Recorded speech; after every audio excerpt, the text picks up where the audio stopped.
আসসালামু আলাইকুম everyone, welcome back to my channel.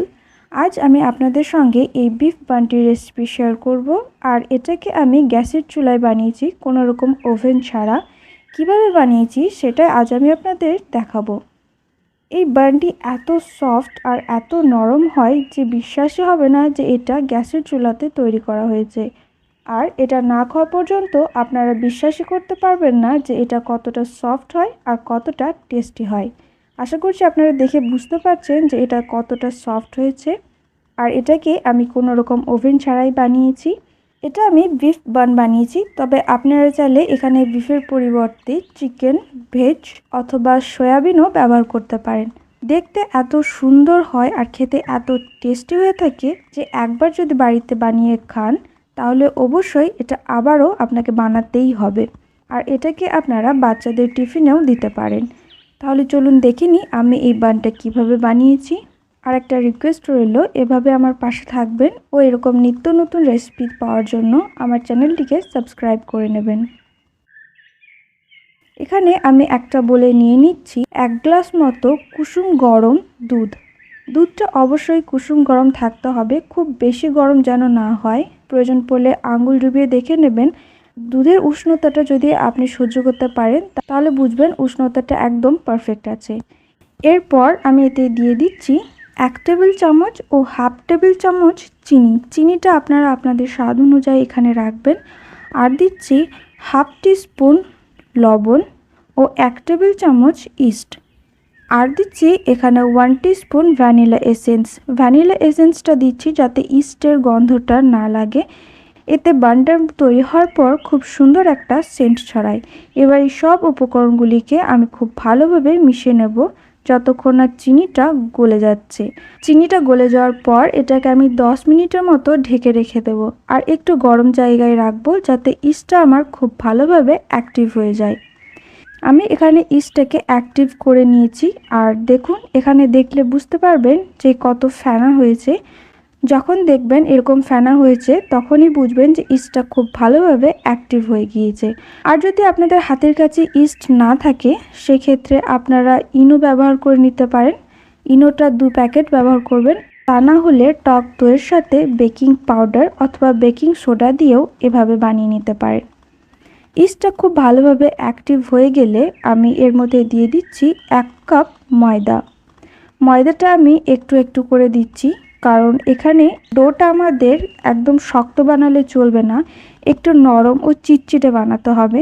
তাই ময়দাটা আমি অল্প অল্প করে দিচ্ছি যাতে আমার ময়দার পরিমাণটা বেশি না হয়ে যায়। এভাবে অল্প অল্প করে দিতে দিতে ও মেশাতে মেশাতে আমার ডোয়ের পরিমাণগুলো প্রায় ঠিক হয়ে গিয়েছে। আর এখানে আমি মোট 2 কাপ ময়দা ব্যবহার করেছি। 1 গ্লাস দুধের জন্য 2 কাপ ময়দা যথেষ্ট। আর ভালোভাবে দেখলে বুঝতে পারবেন আমার এই ডোটা কতটা চিটচিটে হয়ে আছে। ডোটাকে কিন্তু এরকমই চিটচিটে ও সফট বানাতে হবে, শক্ত বানালে কিন্তু একদমই চলবে না। এভাবে আমি একটু একটু করে ময়দা দিতে দিতে ডোটাকে খুব ভালোভাবে মথে নিচ্ছি। যে কোনো ধরনের বান বানানোর জন্য সবচেয়ে ইম্পর্টেন্ট সেটা হচ্ছে মথে নেওয়াটা। আপনারা ডোটাকে যত ভালোভাবে মথতে পারবেন অর্থাৎ মালিশ করতে পারবেন, বানটা কিন্তু ততই সফট তৈরি হবে। তাই আমি মোটামুটি 5 থেকে 7 মিনিট খুব ভালোভাবে ডোটাকে মথে নিয়েছি।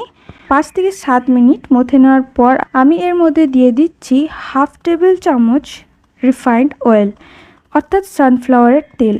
এখানে কিন্তু ভুলেও সর্ষের তেল বা সয়াবিনের তেল ব্যবহার করবেন না, তা না হলে বানটা থেকে কিন্তু খুবই বাজে একটা গন্ধ ছড়াবে আর টেস্টটাও কিন্তু একদমই ভালো লাগবে না।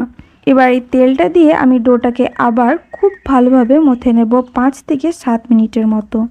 দেখুন আমি এখানে কিভাবে মথে নিচ্ছি, আপনারা চাইলে এভাবে মথে নিতে পারেন। মেন বিষয় হচ্ছে ডোটাকে খুব ভালোভাবে মথে নিতে হবে। 5 থেকে 7 মিনিট খুব ভালোভাবে মথে নেওয়ার পর দেখুন ডোটা কতটা সফট হয়ে এসছে আর আগের থেকে কতটা চেঞ্জ হয়েছে। এবার এই ডোটাকে আমি এভাবে একটু একটু করে ফোল্ড করে একটা বলের মতো করে নেব।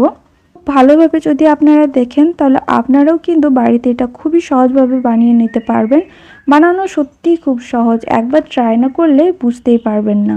এবার এই ডোটাকে আমি একটা পাত্রে নিয়ে নিচ্ছি। পাত্রটা একটু বড় সাইজের নেবেন। পাত্রে নেওয়ার পর এভাবে যে হাফ টেবিল চামচ তেলটা আমরা রেখেছিলাম সেটা আমি ডোটার উপর এভাবে দিয়ে দিচ্ছি, যাতে ডোটা উপর থেকে ড্রাই না হয়ে যায়।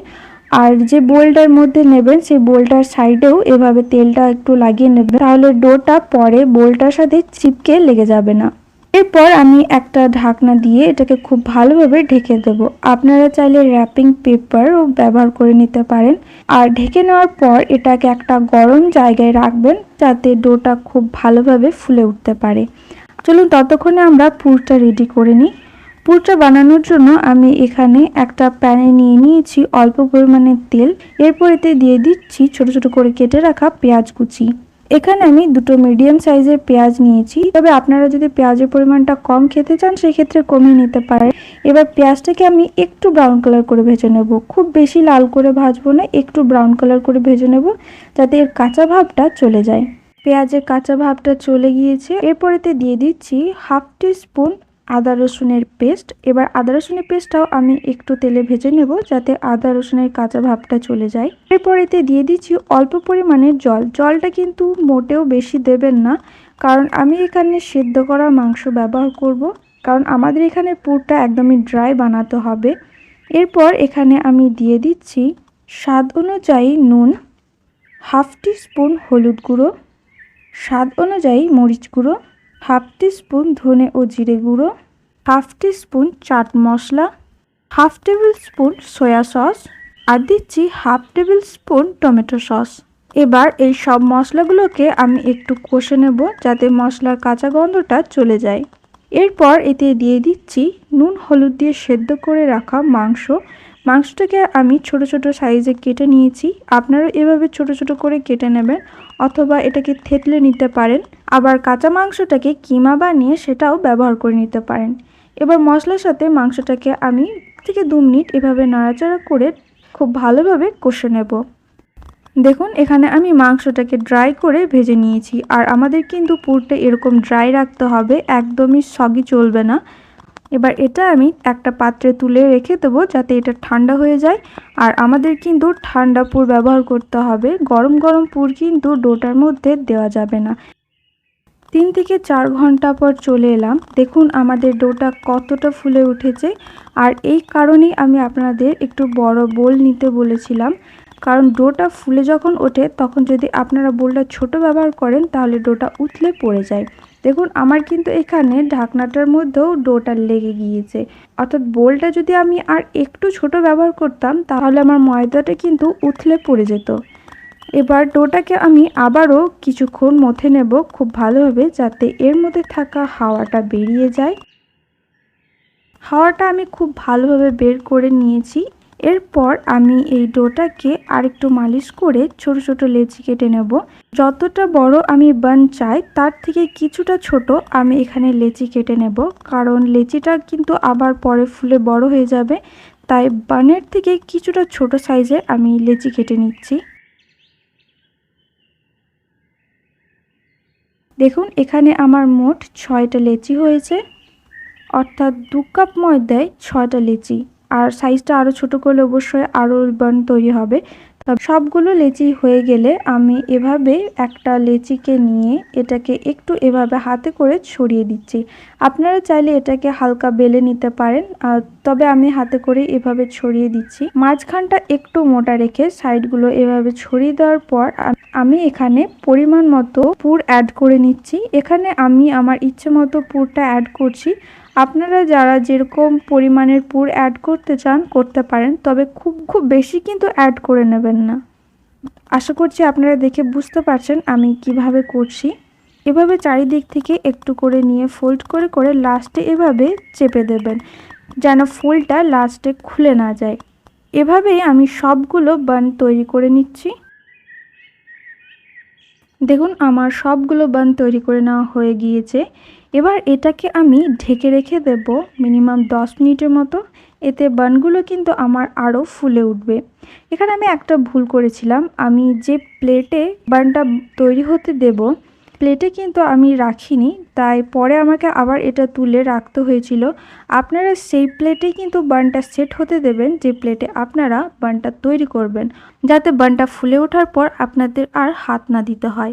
প্রথমে প্লেটটাতে এভাবে একটু তেল ব্রাশ করে নেবেন, তারপর বানটাকে তুলে রেখে দেবেন। আর একদমই কাছাকাছি রাখবেন না, একটু দূরে দূরে রাখবেন, কারণ বানটা ফুলে উঠলে কিন্তু একে অপরের সাথে চিপকে যাবে। তাই একটু জায়গা রেখে বানটা রেখে দেবেন। আর বানটা রাখার পর এভাবে 10 মিনিট ঢেকে রেখে দেবেন, যাতে বানটা আপনার আরও বেশি ফুলে ওঠে। দেখুন প্লেটে আমি বানটাকে সাজিয়ে নিয়েছি। এরপর আমি এখানে নিয়েছি একটা ডিমের কুসুম। এখানে কিন্তু সাদা অংশটাকে আমি সরিয়ে দিয়েছি, শুধুমাত্র কুসুমটা ব্যবহার করেছি। এভাবে আমি কুসুমটা বানটার উপর ব্রাশ করে নেব। এতে বানটার উপর কিন্তু খুব সুন্দর একটা কালার আসে। এই কুসুমটা অবশ্যই দেবেন, তাহলে বানটা দেখতেও খুব সুন্দর হবে আর খুব সুন্দর একটা কালার আসবে।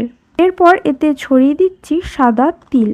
এটা দিলে একদম বার্গারের মতো লাগে দেখতে, আর দেখতে খুবই সুন্দর লাগে। আমাদের বানটা এবার তৈরি করার জন্য একদমই রেডি। আর এখানে আমি 10 মিনিট আগে গ্যাসে একটা হাঁড়ি বসিয়ে দিয়েছিলাম, যাতে হাঁড়িটা আমার প্রিহিট হতে পারে। হাঁড়িটা খুব ভালোভাবে গরম হয়ে গিয়েছে। এবার আমি এর মধ্যে দিয়ে দিচ্ছি একটা সাদা কাগজ। কাগজটা দিলে বানটা তৈরি হওয়ার পর খুব সুন্দর একটা কালার আসে। এরপর আমি দিয়ে দিচ্ছি একটা স্ট্যান্ডটা দেওয়ার পর আমি স্ট্যান্ডের ওপরে প্লেটটা বসিয়ে দিলাম। এরপর একটা ঢাকনা দিয়ে খুব ভালোভাবে ঢেকে দিচ্ছি, যাতে উষ্ণতাটা বাইরে বেরোতে না পারে। গ্যাসের ফ্লেমটা একদমই লো রাখবেন, মিডিয়ামেও রাখবেন না, হাইও রাখবেন না, একদমই লোতে রেখে কিন্তু আপনাদের এটা বানিয়ে নিতে হবে। দেখুন 30 মিনিট পর আমি আপনাদের একবার খুলে দেখাচ্ছি। আমার বানটা কিন্তু রেডি, কিন্তু এর মধ্যে এখনো পর্যন্ত কালার আসেনি।